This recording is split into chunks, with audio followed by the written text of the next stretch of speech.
എല്ലാവർക്കും നമസ്കാരം. ഞാൻ സരിത മഹേശ്വരൻ. ഇന്ന് ശ്രീമദ് വാൽമീകി രാമായണത്തിൻ്റെ 42ാമത്തെ സർഗം നമ്മൾ ആരംഭിക്കുകയാണ്.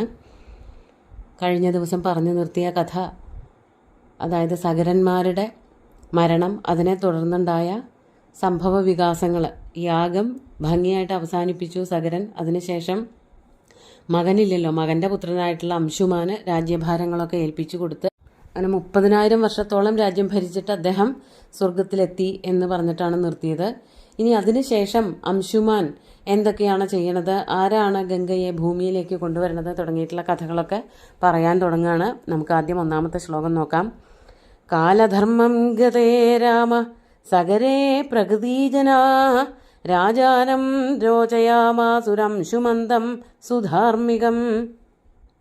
അലയോ ശ്രീരാമ, രാമ, സഗരേ കാലധർമ്മം ഗതേ, സഗര മഹാരാജാവ് കാലധർമ്മത്തിൽ അടിമപ്പെട്ടപ്പോൾ, അതായത് മരിച്ചുപോയി, സ്വർഗം പൂകി, ആ സമയത്ത് പ്രകൃതിജനാഹ, പ്രകൃതി ജനങ്ങൾ എന്ന് പറഞ്ഞാൽ ആ രാജ്യത്തെ മറ്റ് പ്രധാനപ്പെട്ട ആൾക്കാർ, അവിടെ മന്ത്രിമാരുണ്ടാവും, ഭടന്മാർ, സേനാപതി തുടങ്ങിയിട്ടുള്ള വിദൂഷകൻ തുടങ്ങിയിട്ടുള്ള ആൾക്കാരെ എല്ലാവരെയും കൂടി ചേർത്തിട്ടാണ് പ്രകൃതി ജനങ്ങൾ എന്ന് പറയാം.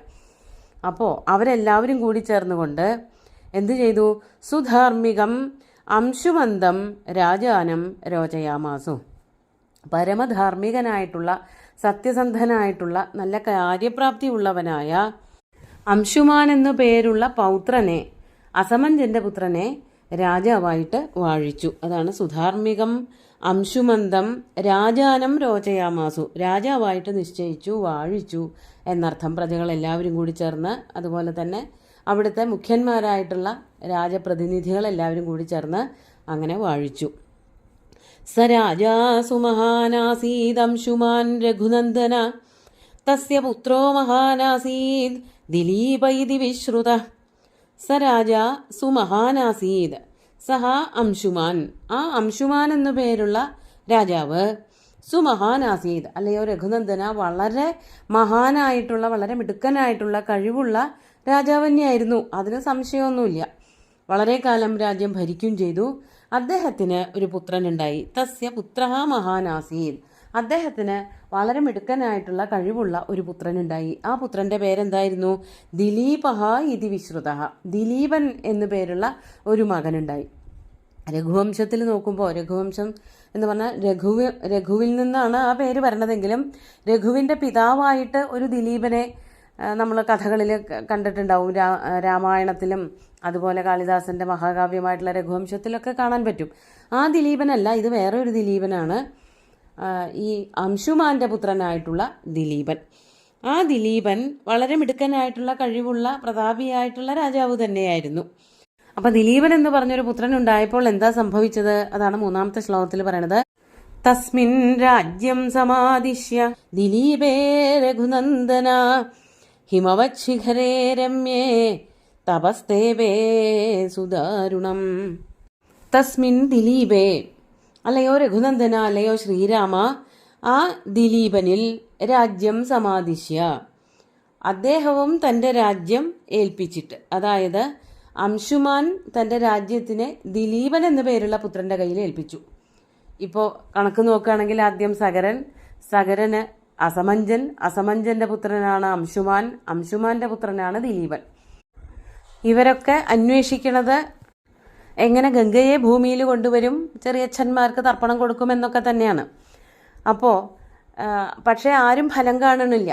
അതുകൊണ്ട് അംശുമാനും രാജ്യഭാരം ത്യജിക്കാൻ പോവുകയാണ്. അംശുമാൻ തൻ്റെ പുത്രനായിട്ടുള്ള ദിലീപന് രാജ്യം നൽകിക്കൊണ്ട് ഹിമവത് ശിഖരേ രമ്യേ തപസ്തേപേ, ഹിമവാന്റെ നല്ല ഭംഗിയായിട്ടുള്ള, സുന്ദരമായിട്ടുള്ള ഒരു ശൃംഗത്തിൽ, ഹിമവത് ശിഖരത്തിൽ പോയിട്ട് സുദാരുണം തപഹ തേപേ, വളരെ ദാരുണമായിട്ടുള്ള, ദാരുണം എന്നുള്ളത് കൊണ്ട് വളരെ ഭയങ്കരമായിട്ടുള്ള, ചെയ്തു തീർക്കാൻ പ്രയാസമുള്ളതായ, അത്രയ്ക്ക് കഠിനമായിട്ടുള്ളൊരു തപസ് ചെയ്യാൻ പുറപ്പെട്ടു അംശുമാൻ. അപ്പോൾ രാജ്യം ഭരിക്കുന്നത് ദിലീപനായി.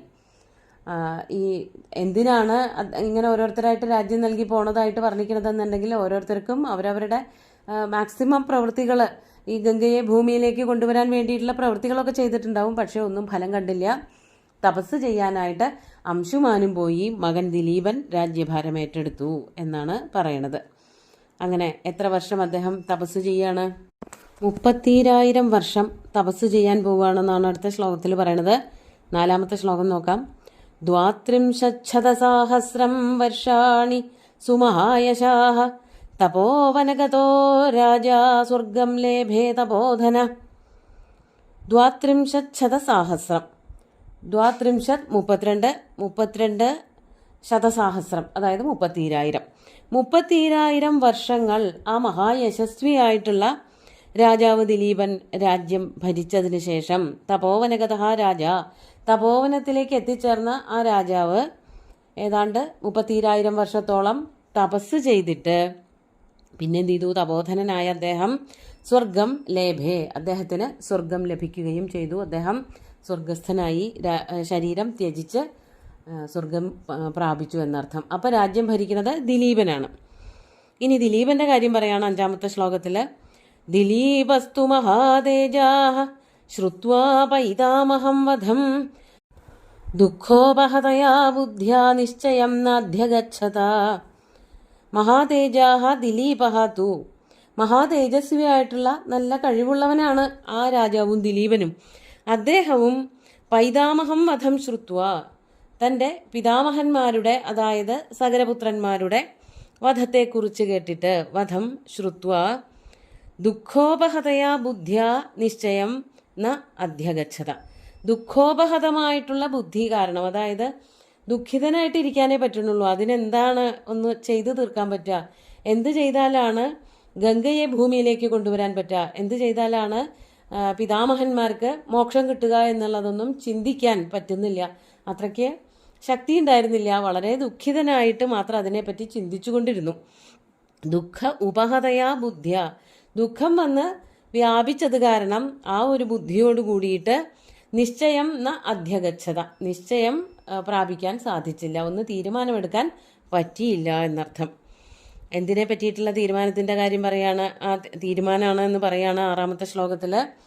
കഥം ഗംഗാവതരണം കഥം തേഷാം ജലക്രിയ താരയേയം കഥം ചെയ്താനിതി ചിന്താപരോ ഭവത്. കഥം ഗംഗാവതരണം, എങ്ങനെയാണ് ഭൂമിയിലേക്ക് ഗംഗയെ കൊണ്ടുവരുന്നത്? കഥം ഗംഗാവതരണം, ഗംഗയെ എങ്ങനെ അവതരിപ്പിക്കാന്ന് വെച്ചാൽ ഭൂമിയിലേക്ക് കൊണ്ടുവരിക, താഴത്തേക്ക് എങ്ങനെ എത്തിക്കാം. കഥം തേഷാം ജലക്രിയ, തേഷാം പിതാമഹാനാം, അതായത് ഈ സഗരപുത്രന്മാർക്ക് എങ്ങനെ ഉദകക്രിയ നടത്താം. താരയേയം കഥം ചെയ്താൻ, ഏതാൻ കഥം താരയേയം, ഇവരെ എങ്ങനെ മോക്ഷത്തിലേക്ക് എത്തിക്കാം, ഈ ഒരു സംസാര മാർഗത്തിൽ നിന്ന് എങ്ങനെ തരണം ചെയ്യിപ്പിക്കാം എന്നുള്ള ആ കാര്യങ്ങളൊക്കെ ചിന്തിച്ചുകൊണ്ടിരിക്കുക മാത്രമേ ഉണ്ടായുള്ളൂ. ചിന്താപരോ അഭവത്, ചിന്തിച്ചുകൊണ്ടിരിക്കാനേ പറ്റിയുള്ളൂ, അല്ലാതെ അദ്ദേഹത്തിന് യാതൊരു പ്രവൃത്തിയും ചെയ്യാൻ പറ്റിയില്ല, പ്രവൃത്തിയിലേക്ക് കടക്കാൻ പറ്റിയില്ല എന്നർത്ഥം. ഇതൊക്കെ മോഹിച്ചു, ഗംഗയെ ഭൂമിയിലേക്ക് കൊണ്ടുവരണം, പിതാമഹന്മാർക്ക് ശ്രാദ്ധമൂട്ടണം, അവരെ മോക്ഷത്തിലേക്ക് എത്തിക്കണം എന്നൊക്കെ വിചാരിച്ചു. പക്ഷെ അദ്ദേഹത്തിന് ഒന്നും ചെയ്യാൻ സാധിച്ചില്ല, ദിലീപനും പറ്റിയില്ല എന്നർത്ഥം. അങ്ങനെ ഇരിക്കെ 7-ാമത്തെ ശ്ലോകത്തിൽ പറയാണ്. തസ്യ ചിന്തയതോ നിത്യം ധർമ്മേണ വിദിതാത്മന പുത്രോ ഭഗീരഥോ നാമ ജജ്ഞേ പരമധാർമ്മിക.